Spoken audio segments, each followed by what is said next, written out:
Silas Malafaia fez um vídeo, ontem, falando que a mídia está passando pano para o padre Júlio Lancelotti, porque não está fazendo investigação sobre a acusação da revista Oeste. Horas, quem vai acreditar em uma perícia de alguém vindo da extrema-direita? Já que ele acredita tanto na perícia, por que ele próprio não entra na justiça contra o padre Júlio Lancelotti usando essa perícia?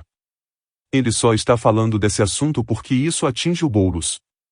Nunca deu um único pio sobre as dezenas de casos de pastores que, comprovadamente, praticaram atos contra crianças. É muito hipócrita. Além disso, o Malafaia também acusou Lula de negligenciar a compra de vacinas contra a dengue, o que é uma grande mentira. Depois, ainda tentou comparar o que fez o Bolsonaro, durante a pandemia, com essa mentira que a direita inventou. É muito cara de pau. O Brasil registrou uma explosão de casos de dengue neste início de ano de 2024, se comparado com os 2 meses iniciais de 2023. Em 2024, foram quase 56 mil diagnósticos registrados, mais do que o dobro do que 22 mil registrados no início do ano passado. Interessante isso. A única notícia boa é que as mortes diminuíram. Este ano foram registradas até o momento apenas 6 mortes. Apenas não, né?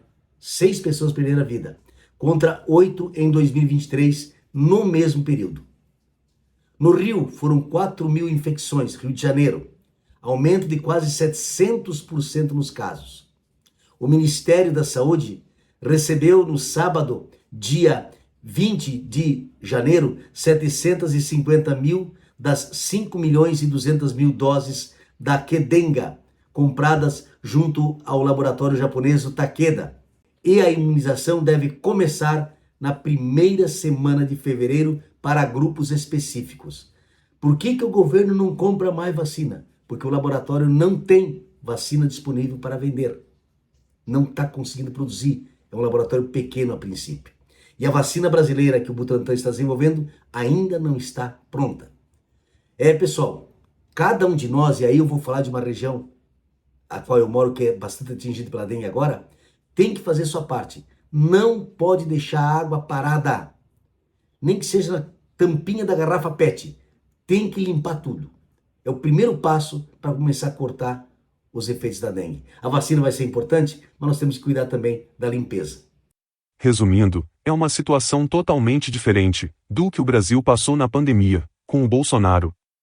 O Bolsonaro, além de ter demorado para comprar vacinas, como ficou provado nos e-mails enviados pelas grandes empresas farmacêuticas, ele ainda fez campanha contra as vacinas, falando que iria mudar o DNA das pessoas.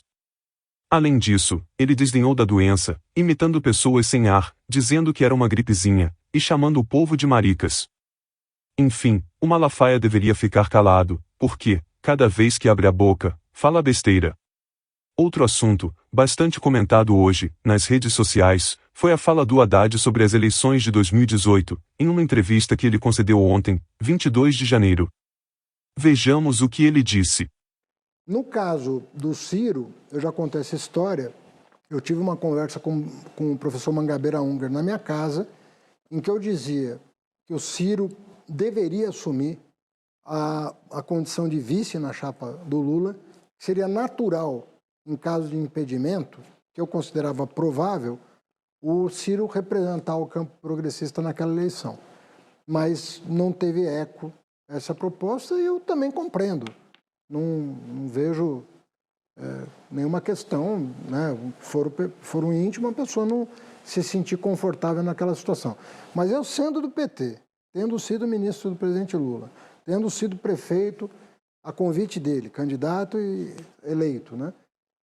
Eu não ia me recusar jamais a figurar na chapa com ele.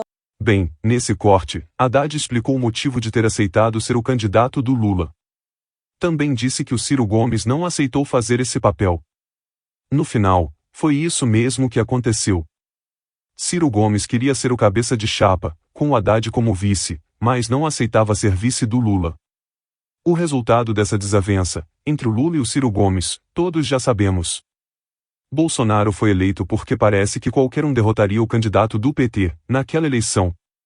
Depois, veio o desastroso governo Bolsonaro, e isso se inverteu. Lula foi eleito, e agora vivemos a polarização entre os dois. Falando nisso, Lula deu uma entrevista, e disse que a eleição de São Paulo será uma disputa direta, entre ele e o Bolsonaro. Agora, na capital de São Paulo é uma coisa muito especial, porque na capital de São Paulo é uma confrontação direta entre o ex-presidente e o atual presidente. É entre eu e a figura. Tá? E a gente vai disputar as eleições. Eu fiquei muito feliz de conseguir convencer a companheira Marta Suplicy, que é a prefeita que tem a melhor memória, sabe, com o povo de São Paulo, a serviço do companheiro Boulos. E para isso ela precisa votar ao PT. Eu chamei ela aqui, conversei, ela ficou muito feliz, entrou. E eu acho que a gente pode ganhar as eleições em São Paulo. Eu acho que pela primeira vez a gente pode ganhar as eleições com uma pessoa, sabe, como o Geraldo aí na Bahia. Para finalizar o vídeo, voltando a falar sobre a entrevista que o Haddad concedeu ontem, eu gostaria de dizer que ele também falou sobre a meta de déficit zero em 2024. Ele defendeu que os cortes de gastos comecem pelo andar de cima e envolvam os poderes executivo, judiciário e legislativo.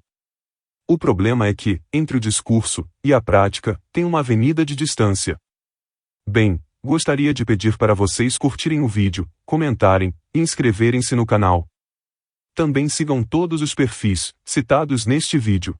Discurso interessante adotado pelo Haddad ontem, Nilson, que falou de reforma administrativa, sem falar diretamente de reforma administrativa e aparentemente tentando agradar opositores importantes que ele tem, tentando agradar desde a alta cúpula da Faria Lima, falando em cortar gastos no lugar de aumentar impostos para chegar na meta de déficit fiscal, tentando agradar também a oposição que tem na alta cúpula do próprio partido, o Partido dos Trabalhadores, ou seja, o ministro fala em fazer uma reforma administrativa que preze pela política fiscal, mas também pela justiça social. É preciso colocar esse discurso, claro, na ponta do lápis, fazer as contas, até porque, como a gente viu aí, o governo fala, o ministro falou ontem, o presidente Lula falou hoje, em aumentar a faixa de isenção do imposto de renda. Isso custa dinheiro. Não se sabe, por exemplo, se a conta vai fechar no seguinte sentido: o volume